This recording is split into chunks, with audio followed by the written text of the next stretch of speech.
Welcome to My Morning Cup, a podcast produced by Costa Media Advisors and brought to you by the generous support of the Tennessee Valley Authority. To learn more about TVA's impact on our community, follow TVA on Instagram at TVA and on Twitter X at TVA News. My Morning Cup, where we have interesting conversations with genuine people. I'm Mike Costa, your host.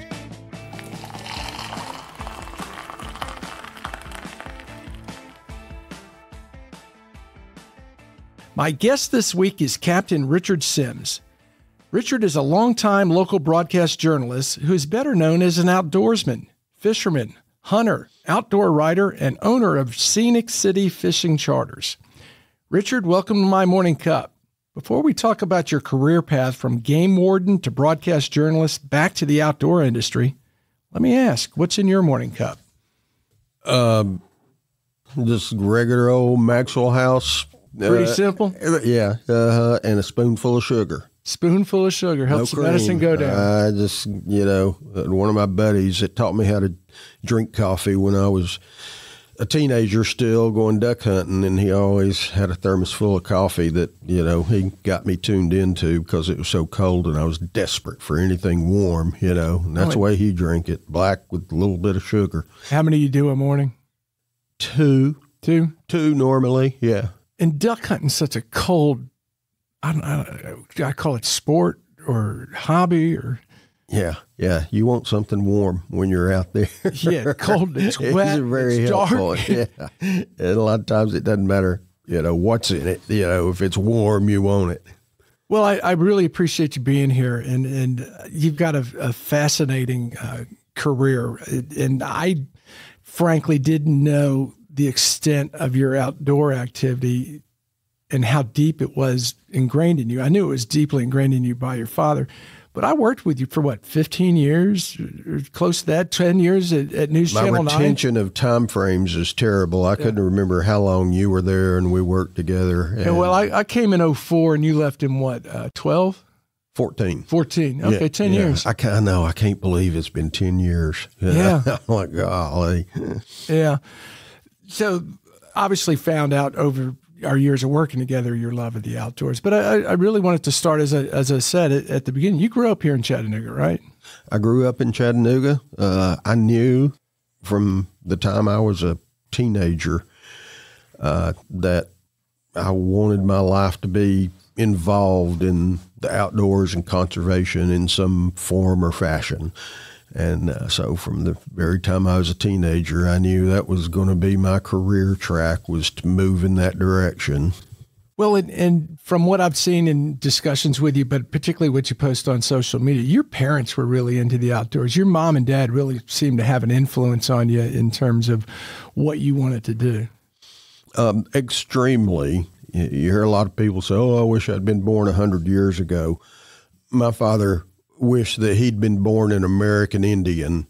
Oh, wow. Yeah, he had fascination with American Indians and archery. That was his life outside of work. He was a very creative person. He was advertising manager for the Miller Brothers department store. But when he wasn't at work, he was somewhere with a bow and arrow in his hand. And my mom was the same thing.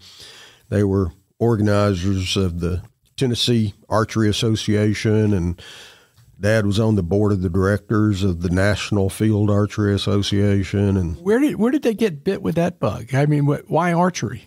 I have no idea. And I talked to my grandmother about it, and she had no idea how my dad, got interested in that. I really nothing don't in know, his youth or family history that. No, not really. My grandfather wasn't a hunter, I really have no idea where he became fascinated with that. That's interesting because I've got a nephew who's become a big hunter and outdoorsman who my family, my dad was roughing it was poor room service, and we have no idea where my nephew Patrick got this love to be outside, but much like you, that's what he wants to do. And somehow or another, when you get bit by the bug, then it never goes away. So as a kid growing up, first, how many siblings? I had one older sister who's passed now. Okay. And that was it. But as a kid growing up and your parents so into this, what would a typical summer vacation look like then? Was it always taking you out camping and going somewhere like that?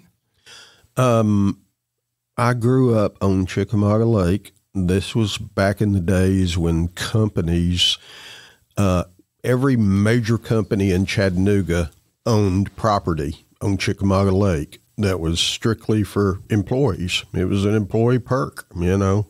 The company owned property. Miller Brothers owned property. It was just south of Sequoia Nuclear Plant. And literally every weekend, every summer, you know, we were at the lake. You know, we lived there. We stayed there. Ironically, of course, all the companies ended up selling this valuable lakefront property. Ironically, a very good friend of mine now owns a house and lives on that property. Oh, that's kind of cool. I was up there just 2 weeks ago, and you know, and I'm sitting there telling stories about, here's this happened right down here, and so it's pretty cool. I still get to go back there every now and then. Yeah, but you grew up going to the lake. You didn't grow up on the lake in terms of where you lived. You grew up in Brainerd? Correct. We lived on Brainerd Golf Course. Oh, nice. Yeah. My backyard bordered hole number 12 at that time. It's now hole number 3. They reversed the 9, so I don't know why. But, I know the hole. Yeah, but I lived just about a drive away from the tee on hole number 3 on Brainerd Golf Course. And you went to Brainerd High School at really a volatile time, too. It was the early 70s when forced busing first came to Chattanooga. Of course, it'd been issue all across the Southeast for years, and that's when it came to Chattanooga. So, that's when they started the heavy integration of Brainerd High School, and it was an interesting time. How as a high schooler would you deal with that?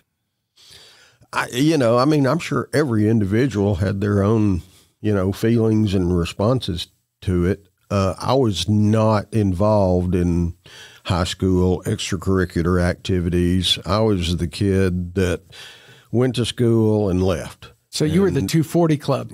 Whatever that is. I had not, I had friends in high school, of course, but I wasn't involved in any high school activities. So, I just stayed away from the fray. Yeah. I went to my classes and went home, and there would be riots, and occasionally, they'd shut school down for 2 or 3 days or even a week, to let the tensions calm down. For me, it was just, oh, great, boy, I can go to the lake. I can go hunting or fishing. It was just more days out of the classroom for me. So, and that's kind of what I was driving at, is that your way of not necessarily dealing with it, but you had all the outdoor stuff you wanted to do. Yeah. And just point of clarification, the 240 club was the bell rang at 240, and the 240 club was everyone got the hell out of school. That was me. That was me. Yeah. And 240 was about the right time, because in my latter years, I worked for Crystal Restaurant, and I was supposed to be at work at 3. So, I hit the door at 240 and was in the restaurant at 3 o'clock. At 3 o'clock. So that was your first job? My first real job, Crystal Restaurant. They did an announcement at school and said, Crystal's looking to hire people. And I filled out an application, and I didn't get a call from anybody. And again, the way things used to be, a friend of mine's father was a health inspector for the city. And he called me one day when I told him I hadn't heard from him. He said, Richard, do you really want to work? And I said, I really want to work. I want to make some money. And he said, okay. And 2 days later, I got a phone call from manager at one of the Crystal restaurants and brought me in for an interview. And he told me, he said, I'm calling you, don't you? And I won't use the name, but he said, it's called so-and-so gave us a call and said, we really needed to look at you. The health inspector. And, but I was there. I worked there for 3 years until I left college. The one on Brainerd Road? Yeah. Mm-hmm. Yeah. So any interesting stories out of that as a high school kid, you said, this is crazy. It was an interesting place to be in your formative years. The most memorable to me was Friday or Saturday nights. Sometimes I'd get on third shift, and third shift on Brainerd Road, all the bars, I can't remember all the names, but there were several bars. And at that time, I assume it's still that way. Yeah. The city required them, mandated they had to close at 3 a.m. And at 3:15 a.m., the Crystal Restaurant filled up. And all they did was move the party from the bars to the Crystal Restaurant. So it was I won't say it was always fun because it was a lot of work, but yeah, there was some interesting overnights from 3 a.m. to 5 a.m. at the Crystal Restaurant. And what was a Crystal at that time? Like a dime or 15 cents?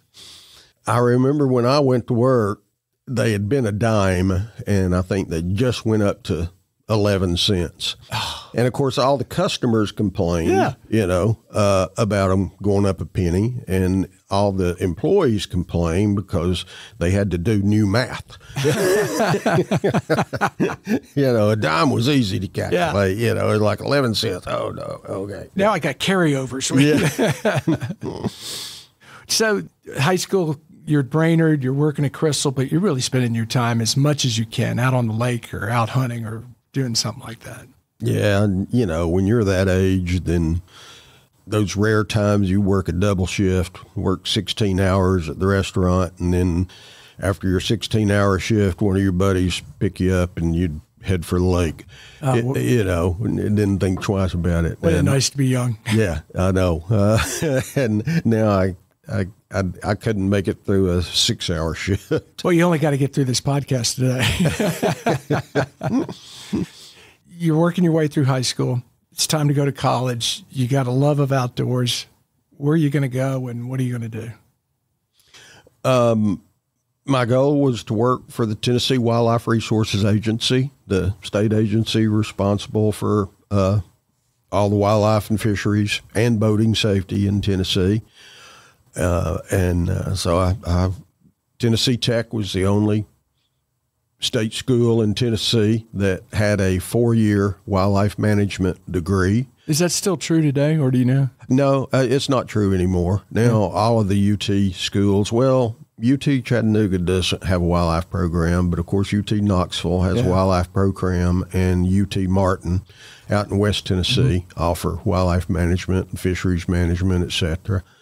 They're the only ones I know of, but at that time it was just Tennessee Tech. So it was where I was going to go. No questions asked. And you're headed up to Cookeville. Yep, headed up to Cookeville.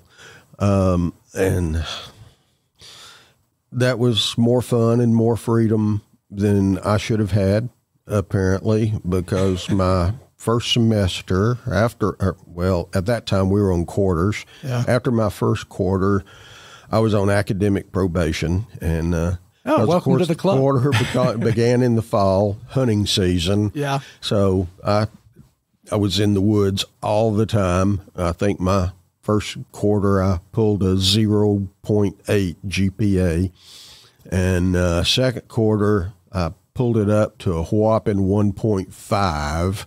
And you almost but doubled that was it. enough to get me off academic probation anyway. Yeah. And so the first 2 years, I was a very poor student. It was all mandatory requirements, all your prerequisites, and that's chemistry, math, all that stuff, and I was horrible at that. But then the final 2 years, junior and senior year, you got to start taking all your electives within the wildlife management program. And when the last 2 years, I kicked it. And what kind of classes are in the wildlife management? I'm just curious as to what a class would be that's teaching you beyond the basics.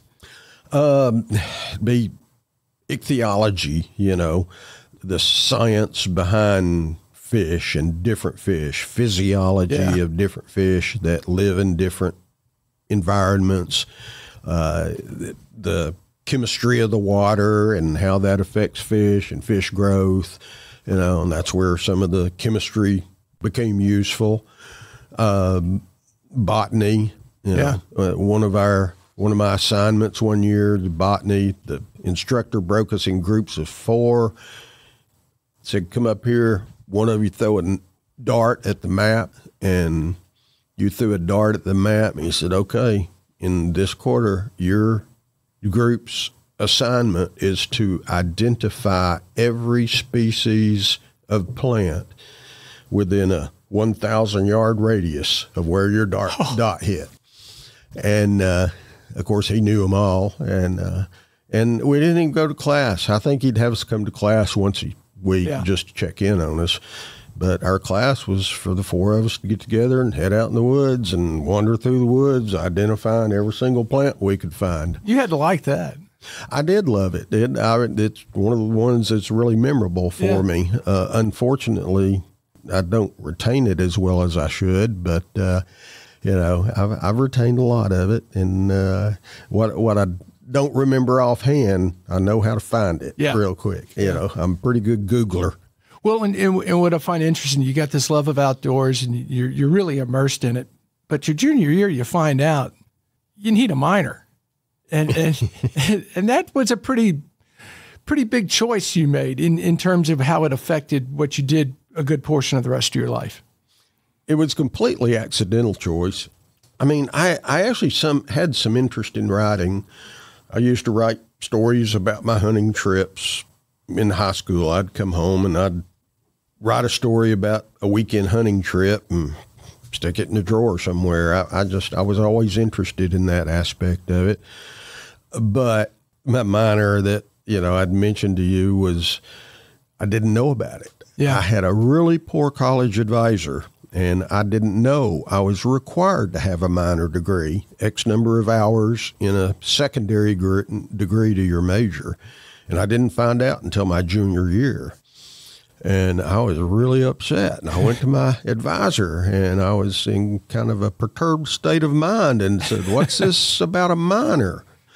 And he looks at me and he says, oh, we haven't done that for you? No, you haven't. And he pulled out my transcript, and I had 2 years of required English. So he said, well, we can take all your English credits and you can apply them to a minor in journalism. And I'm like, okay, that's what I'll do. So I started taking journalism classes along with my wildlife management classes, and I loved it. Yeah. I just loved it. I just thrived on it. It was fantastic. Did that surprise you that you loved it? I don't know. I mean, again, my father was a very creative person, a painter, a photographer, so I got a little bit of his creative genes, I felt like, and was able to put that to use. But one of my favorite memories about a journalism class was it was a radio class, and there were some people coming, magicians or something, that were going to do a campus program. And he said, I want you to interview these people, for our campus radio station. And I did the interview, similar to this podcast, with them, and went back, handed the tape to my instructor and said, okay, when are you going to air it? And he said, we'll air it, Tuesday, which was after their program. Yeah, it made no sense. That was my reaction. I'm like, that's crazy. Why are you going to do that? That's stupid. I mean, the whole point of the interview is trying to get people interested in coming to the program. That's crazy. And you don't want to tell them it just happened and you missed it. And, at the end of the course, I can't remember. I got an A or a B. I don't even remember which one. But he came to me after that time. He said, Richard, you know why I gave you that grade? And I said, no, I guess I did the work. And he says, that radio interview. He said, your interview wasn't all that great. He said, but the fact that you fought to make me put it on the air at the right time. Yeah. That's the reason I gave you probably a better grade than you deserved. Oh, that's good to hear. So you graduate from Tennessee Tech. You've got your outdoor management degree. You've discovered a love of journalism. Where's that take you? The journalism didn't really have a whole lot to do with my job search. My goal was to become a wildlife officer, what most people know as a game warden for the Tennessee Wildlife Agency. You're required to take a civil service exam. And me and all my buddies, we all took the exam, and I did real well, which really made my buddies mad because they were 4.0 people all the way. But they didn't have the life experience.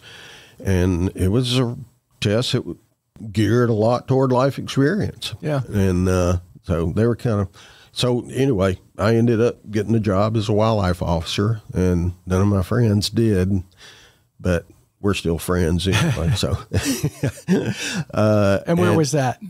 I was assigned to Marion County, lived in Jasper, and loved Jasper. My supervisor at one point in time told me I knew the other choice was going to Dyer County, which is on the Mississippi River. Yep. And my supervisor told me, he says, yeah, me and so-and-so, we flipped a coin to see who got you. And I looked at him, I said, so does that mean you won the coin toss or lost it? And he just smiled and walked away. Well, I know Dyer County, and I can tell you whether he won or lost isn't important. You won. Well, I'm not so sure because I love to duck hunt. Yeah, that's true. There's great duck hunting, and that's what there is to do in Dyer County. Yeah, that's true. But my wife was very happy that we ended up in Marion County because, of course, all our family was in Chattanooga still. So yeah. What does a game warden do? I know everyone's got the image of walking the trails or checking the lakes, and you're checking fishing licenses and things like that. But it's a lot more than that, right? Well, it's a lot of that, yeah. But I mean, there's a lot of freedom. Wildlife officers have to be self-motivated, I mean, there's nobody standing there looking over your shoulder every day and saying, here's what you have to do today. You decided what needed to be done. And a lot of it was law enforcement, routine patrol, just riding the back roads or getting in your boat and riding the lake, and just routine patrol, looking and watching for people. But there were other aspects, education, we're very involved in the hunter education program that youngsters are required to take nowadays before they can get a hunting and fishing license. And we had to coordinate and teach those kind of classes. And, it wasn't required or expected, but there's a lot of public relations aspects, going and speaking to civic clubs and groups and schools, et cetera, and interfacing with your local newspapers. And at that time in Marion County, there was the Jasper Journal and there was the South Pittsburgh Hustler. I love that name. Yeah, I know, me too. And, we went and met with the editors and told them I had a partner who also signed to Marion County and said, hey, we'd like to provide you with, your weekly outdoors column about hunting, fishing news in the outdoors. Was that y'all's idea, or did the TWRA suggest that? It was probably suggested because our predecessor, who moved on to another place and whose place we took, told us, hey, I've been doing this the whole time I've been here, so it'd be a good idea for you to carry it on. The Nashville office headquarters did weekly news releases. Right. So you could just take the weekly news release and hand it to the newspaper and let that be it, and which is what a lot of wildlife officers did, but not me. But you had a love of writing it. Yeah. So I wrote, a lot of the columns, and I'd include the information coming out in the weekly news releases, but I'd dress them up a lot as well. Yeah. Weaved more of a story than just a pure press release. Right. Yeah. A lot of my friends got their picture in the paper. They bragged about, hey, my picture's in South Pittsburgh Hustler. Was it a weekly column? Mm-hmm. Yeah.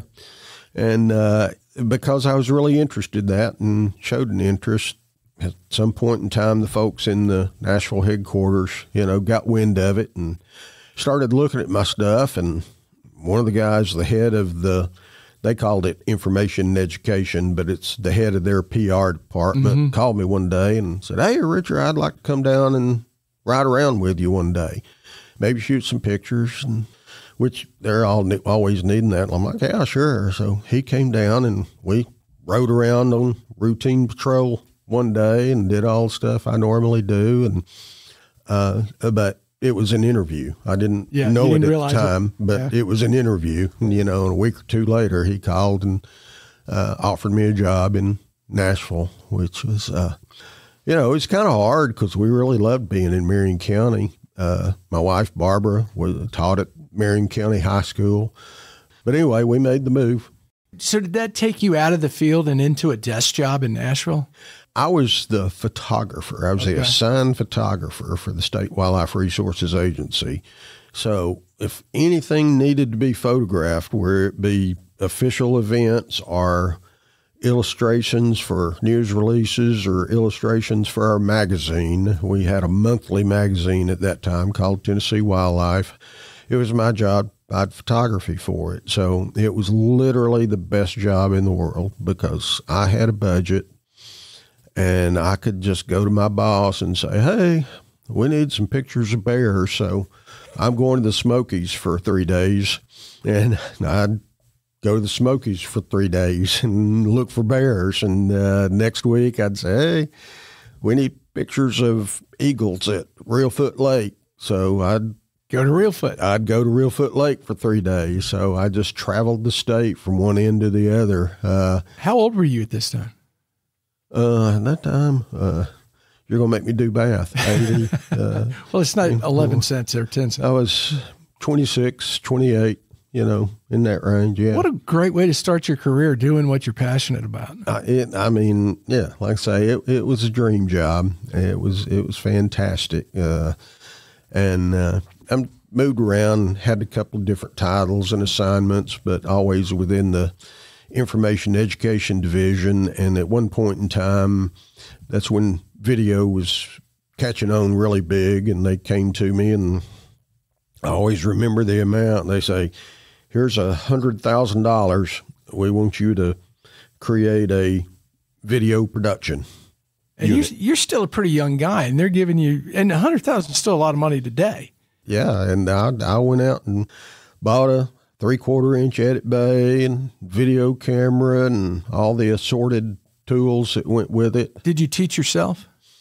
They sent me the only formal training I had. There were no video schools at that time, but they sent me to Eastman Kodak in New York for 2 weeks to a film editing school. Learning the basics of editing film, but the principles of editing all applied to video as well. And that was the only formal training I had. Other than that, it was just go out and do it. What a challenge. Yeah, but I loved it. I mean, from day one, I instantly recognized the power of video. Yeah. The ability is just like the transition from film cameras to digital cameras, the instant gratification of going out and shooting video and having fantastic images of wildlife and people hunting and fishing and, being able to use that to tell a story. Well, and you don't have to have it developed either. It's right. It's instantly instant. there. It's there. Yeah. How long did you do that? I probably started the video production unit. I was in Nashville for, 4 to 5 years, something like that. And I probably did that about 3 years. Yeah. And what drew you back to Chattanooga? A daughter. Well, that'll do it. Barbara and I had our first daughter born in 1982. And Barbara and I in Chattanooga, both of us grew up within walking distance of our grandparents' homes. Yeah. Maybe not all of them, but, so, family meant a great deal to us. And as our daughter started getting older, and we'd take a weekend and we'd go visit my mother for a weekend. And I watched my daughter starting out being scared. Who is this stranger, that you're making hold me? And it broke my heart. And we figured out pretty quick, as Priscilla got a little bit older, that we've got to get back close to family. Yeah, that's we important. Can't have this, just weekend excursions, run and gun. We got to get back to family. So that's when I decided we're going back to Chattanooga, and I knew I was going to have to give up the career, but that didn't matter. That's a big decision because you got a good career going. You're in the outdoor industry. You're doing what you love. You're doing what you're passionate about. You're obviously entrusted to build this video division for TWRA. And you say, you know what? I don't know what I'm going to do yet, but we're going back to Chattanooga. Mm-hmm. And that was pretty much it. You know, it was going to have to, there wasn't really, you know, actually, I probably could have come back here as a game warden. Yeah. If I wanted to. Could have just, you know, kind of stepped back and said, hey, I want to be a game warden stationed in Hamilton County or in the near area. And I loved being a game warden. It was great. But I knew I didn't want to do it the rest of my life. Yeah. And because I'd become so enamored with video and video production and knew the power of it, I figured that was going to be the way to go for me. And I started knocking on the doors of all the TV stations and saying, hey, give me a job. I applied as a reporter and photographer, whichever way it would go. And finally got the call from Bill Wallace. Oh, yeah? Yep. And Bill Wallace, he had just been hired at Channel 9. And Bill Wallace was the news director. He was news director. And I was his very first hire as news director. I don't think he'd been news director but about a week when he hired me as a photographer, video photographer. And did you have a portfolio of stuff to show him video-wise? Yeah, I had a resume tape of my work with the Wildlife Resources Agency, and that I sent them. And I remember John Creel, the chief photographer, telling me later, you know, in your resume tape, you really buried your lead. And I'm like, what do you mean? And he said, well, we made it through the first two. They'd be like video news releases we'd done, and we made it through your first 2 or 3. But man, I kept watching. I almost didn't, but I kept watching. But like that 3rd or 4th story you had buried on your resume tape was the one that got you hired. Do you remember the story? I don't exactly. I think it was a 30-second PSA, you know, that we'd done, that we provided all the TV stations in the state. Yeah. But I do remember when Bill Wallace hired me, we did the interview and and he said, okay. He said, you know, you're hired. We'd like for you to start such and such a date. I'm like, hey, fantastic. And he was kind of getting up, ready to leave. And I was like, you know, I mean, I was about to uproot my entire life and my entire career. I'm kind of like, can I get something in writing? You know, I mean, other than just you telling me to show up such and such a day, can I get something in writing? And he kind of, oh, okay. And he grabbed a piece of paper and a magic marker, and he wrote on this piece of paper, please welcome Richard Sims, who will be our new news photographer starting such and such a date. And he walked out the office and he tacked it up on a bulletin board. And he says, is that good enough? That's funny. Changed a little bit since then. But, you know, to your point, you are uprooting your family. You're coming back. It would be nice to the other that you go home to Barbara and say, yeah, he hired me. Well, what do you got? I don't know. He just told me to show up. I think at that time, I'm not sure they're in contracts for on-air personnel. But, and it was also, of course, during my time at Channel 9, I still had a love of writing. Mm-hmm. And I had the opportunity early on to be a freelance columnist for the then Chattanooga Times newspaper. A guy I knew who I'd worked with while I was at the Wildlife Agency called me. He was an attorney. And he said, hey, Richard, I'm just getting too busy. I can't do this column for the Chattanooga Times weekly. He says, would you like for me to recommend you for it? And I'm like, yeah, sure, that'd be great.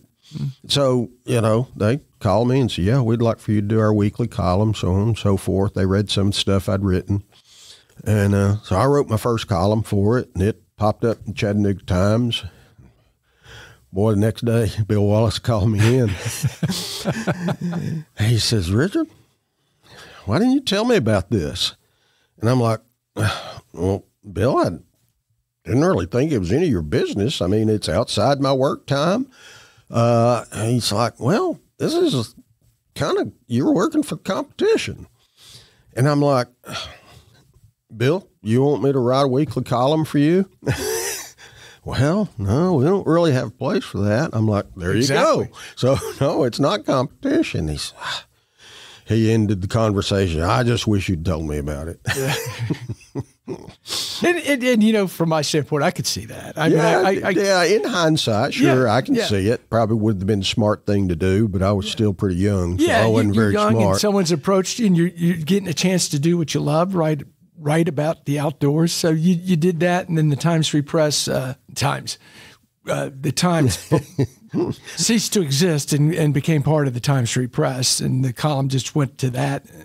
Well, yeah, it was kind of strange. It was a bad time. Of course, I did that until the Times went out of business in 1999, 2000, something like that. And no, I did not automatically go over to the Free Press because they had an outdoor columnist, an employee. He was a full-time outdoor writer. But I did start writing for John Wilson, the Chattanoogan. Yeah, because John launched about 2002, maybe? Well, yeah, almost immediately after Times went out, he started Chattanooga because he was, he was old school, and he believed firmly that every city needs to have competing newspapers. And he's right. Mm-hmm. Yeah. But he took me on as outdoor columnist. But then the Chattanooga Times Free Press, as their outdoor writer at the time, he was getting close to retirement, and he was getting a little more laid back and didn't want to do as much. And they said, why don't you do a piece for us, every 2 weeks? So I started doing that. And of course, I talked to John about it first and said, I'm going to start doing a little bit for the Times Free Press, but I promise never the twain shall meet. Your content will be your content, and their content will be their content. I won't be duplicating stuff. So during this entire time you're doing these columns, and you're still in your outdoor passion, you're building a broadcast career. You're an integral part of the newsroom of, the number one television news department. Yeah, it was a great place to be, especially at that time. Channel 9, was the 500-pound gorilla at that point in time. And I got to do a little bit of everything. I did report a little bit occasionally. Ultimately, I wanted to advance my career, so I ultimately did move to the editorial side, off the street as a news photographer to becoming a show producer. Mm-hmm. And at this time, you had a pretty good anchor team, huh? Channel 9's still living off the reputation of Bob Johnson and Mary Ellen Locher. That time it was epic. It was just epic. And the whole team, I still, on social media, talk to a lot of the reporters that I went to work with in 1985 that are still out there and have followed their careers, and we keep up with each other. And the team that existed at that point in time, the closeness and the camaraderie and the dedication to the craft was so powerful. Well, and local TV news was different at that time than it is presented today. You weren't taking corporate fed packages and running them as local stories, and you had the resources you needed. Yeah, there was no corporation. There was a corporation. Channel 9 was owned by a big company, but it was a company that was libertarian philosophy, and so their philosophy was every station takes care of yourself first, and so it was. It was all local all the time. I think at one point in time we had 9 news photographers, which is huge for what's considered a middle market. Yeah. And a massive team of reporters, and every reporter had ample experience already in other markets before they came to Chattanooga. So this wasn't their... Yeah, it's a starter market today. Yeah. And it's just the way the business has evolved. Even Nashville will hire someone out of school at this point, because staffing is so difficult. Take me through your career arc at News Channel 9. you start as a photographer, but you work your way through news management. Yeah, I was news photographer, and then I was chief photographer when we got a satellite truck, and John Creel became the satellite truck operator. I became chief photographer. And then they wanted to move me up, and they called me news operations manager. It was kind of a weird title with not a clearly defined responsibilities. Well, the beauty of that is management can come to you and say, Richard, we need to do this. You would find a way to get it done. Yeah. And then, I don't know, after a couple of years doing that, I moved to being a show producer. I think I was the 5 o'clock news producer, and kind of went through the realm there to the point of I was promoted to executive producer. I did some time on the assignment desk, of course, as everybody does, and then executive producer. And that was another very difficult position for me because it's not clearly defined. Kind of a catch-all, isn't it? Yeah, it's so the news director, he can deal with sales and general managers and not worry about the newsroom as much. Yeah. You're going to bring any fires to him. Yeah, I wasn't very good at that job because it was so not clearly defined. And, I just had a hard time getting my arms around it. Yeah. And I'll be the first to say, anybody listening that was there when I was executive producer, I apologize. Well, I don't think you need to apologize. But one of the positions you hadn't touched on yet that I'd like to know more about is when you moved into the internet. Well, and that came after the executive producer. That's when the internet was, and we were trying to figure out what the heck to do with it. Yeah, I couldn't spell computer, but one of the news directors at that time, Jim Church, he was incredible technical guy, super computer geek. And I just started getting Jim to show me everything he could regarding computers. And then the time came, we'd grown to the point that we had to start getting our product out on the internet. And I gravitated toward that. And so they moved me into that was my responsibility. People ask me all the time, what do you do at Channel 9 News? And I'm like, everybody at Channel 9's job is to get news to you on TV, except for me. My job is to get the news to you on your computer or on your cell phone. Yeah. And it was difficult in the beginning because no one else really recognized the importance of it, and I was having to do an internal sales pitch, Well, you had a culture change too, because the culture in a newsroom is we're not showing our hand. We're holding this for the 6, or we're holding this for the 5. If Channel 3 hears about this, we're not going to have it exclusive. And the fear was we put it on the internet, everyone's going to know, and it's going to give them a leg up. Absolutely. Absolutely. So it was a huge transitional process of when we'd hear about something and I'd be told, no, you can't put that on the web yet. We're the only ones that got this. Now, there was a lot of stuff that everybody was on, so it was no problem. Put it out there. We know everybody else already knows about this. But, yeah, there were times when I'd want to put stuff on the internet, and I'd be told, no, we need to sit on this until 5 o'clock at least. Yeah. Well, and what I find interesting about all this is my main interaction with you is from that news aspect. I knew you had a passion for outdoors, but I didn't really understand how much that drove you, what that passion was. And you said something when I was doing some background with you, the aquarium and the 21st century riverfront plan really spurred you when you said, you know what, instead of showing people the river, let's get them out on the river. And you started your fishing charter business in 2006. I give a lot of credit to my Scenic City fishing charters to Bob Corker. He was not the only one involved, of course, but he was the major player, the impetus behind our riverfront development.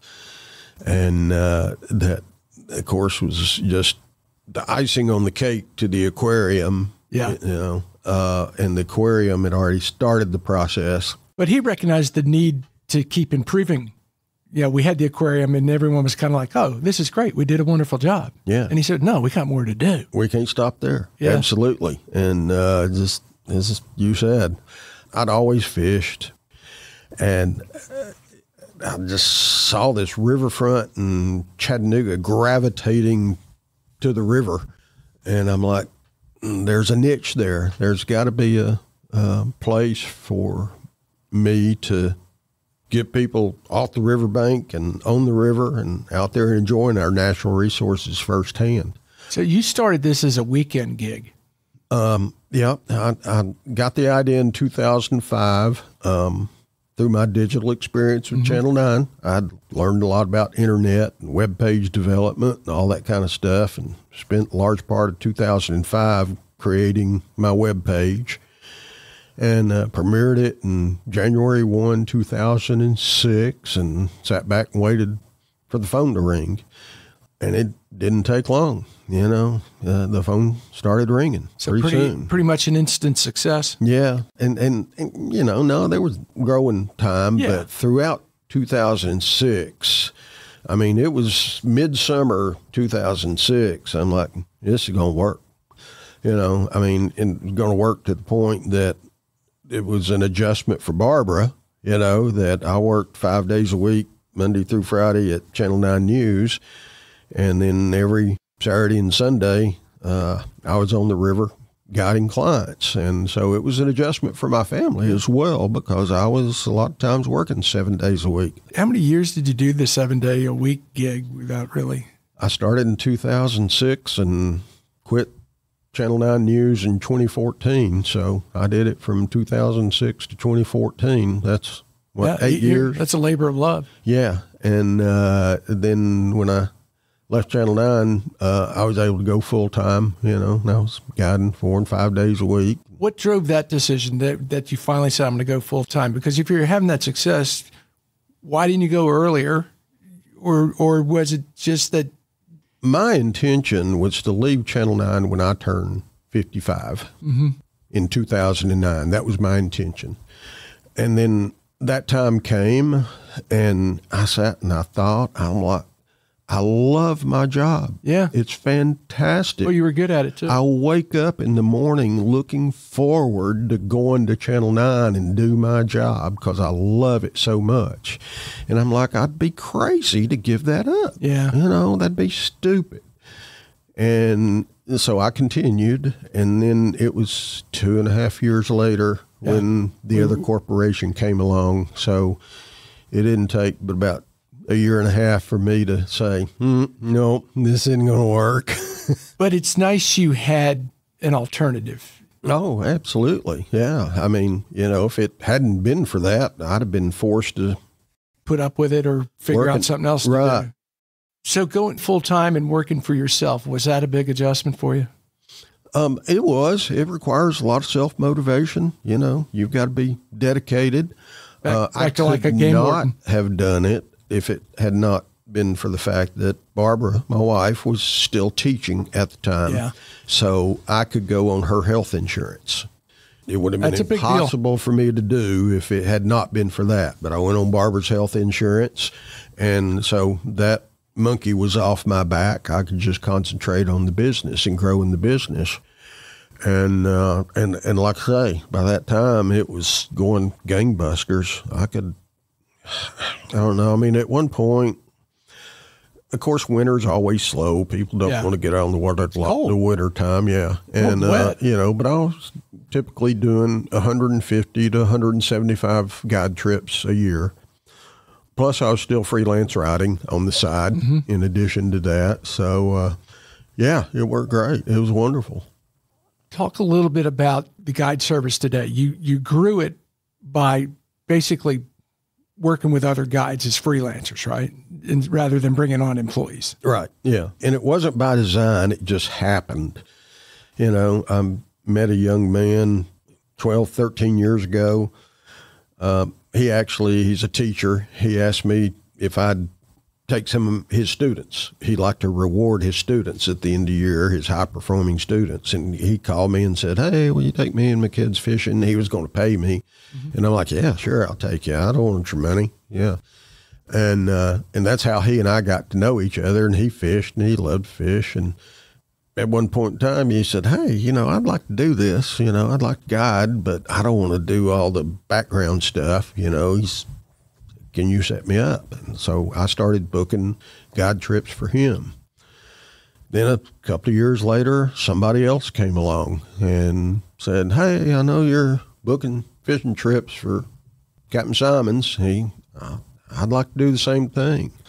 Like, okay, you're in. And so it just kind of organically happened. Yeah. And now there are 9 other guides that I book trips for. And some of them depend upon me entirely for all their booking.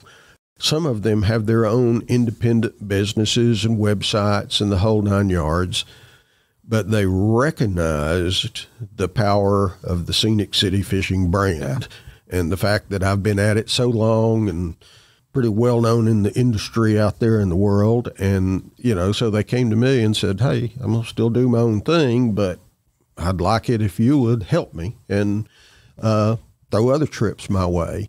And they all have their own little specialties and their own little schedules, so it wasn't really a conflict with the other guides so much.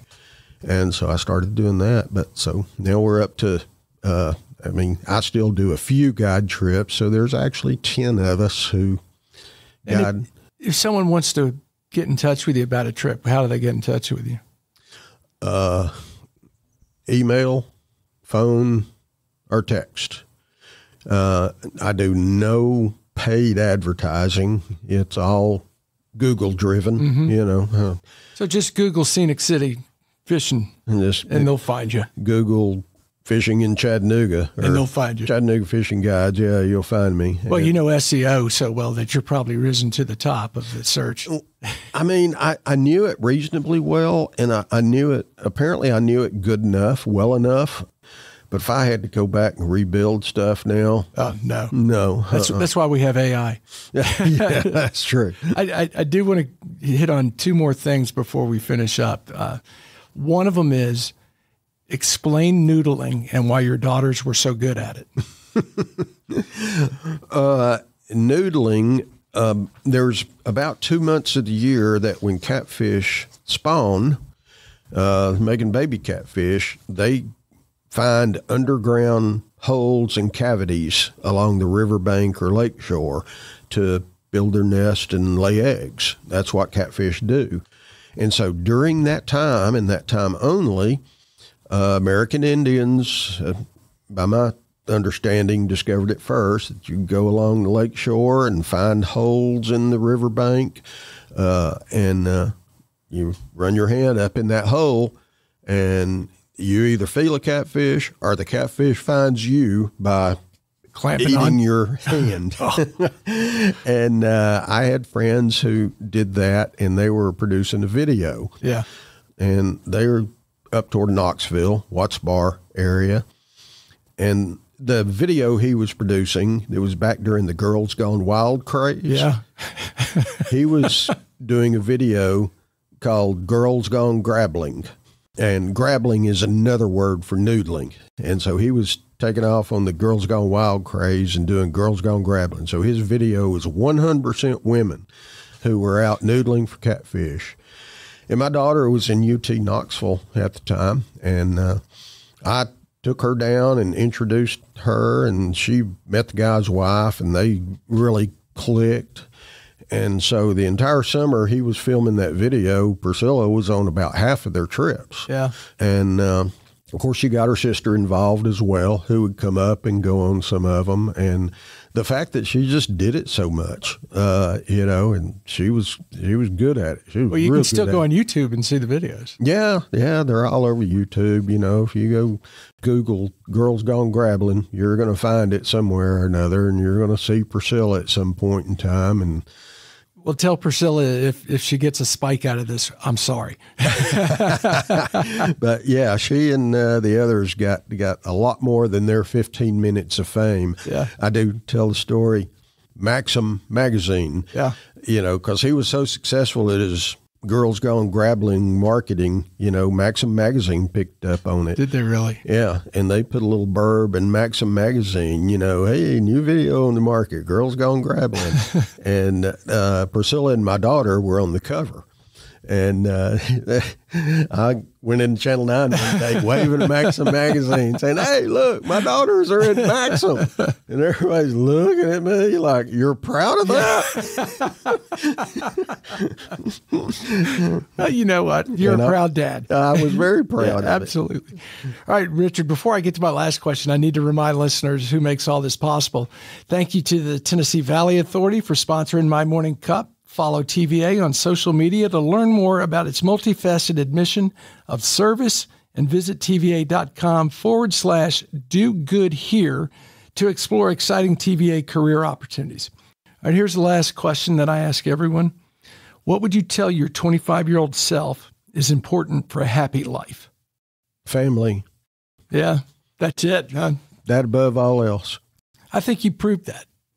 Well, that's the reason I ended up doing just about everything I do since I was 25 or close to it. And it's the smartest decision I ever made in my life, along with my wife, of course, was devotion to family. It seems it's worked out well for you. Yeah, it spent yesterday afternoon with my daughter and my grandson just out riding around the lake on the boat, taking little Charlie out on the boat and exploring. And I thought you had a little wider, extra smile this morning than I'm used to. Well, thank you so much for doing this. It's great to catch up with you. Well, thank you. It's great. Not very often I just get to sit and talk about myself. Well, you got a fascinating story. Well, I've been lucky to live a very eclectic and diverse life, and most of it just happened by accident more than anything else, but it's been good. Well, thank you for sharing it. Thank you.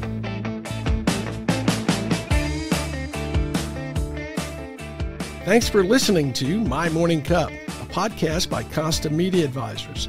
If you liked this episode, please share it with a friend. I release a new episode each week, so be sure to subscribe on Spotify, Apple, Google, or wherever you listen to podcasts.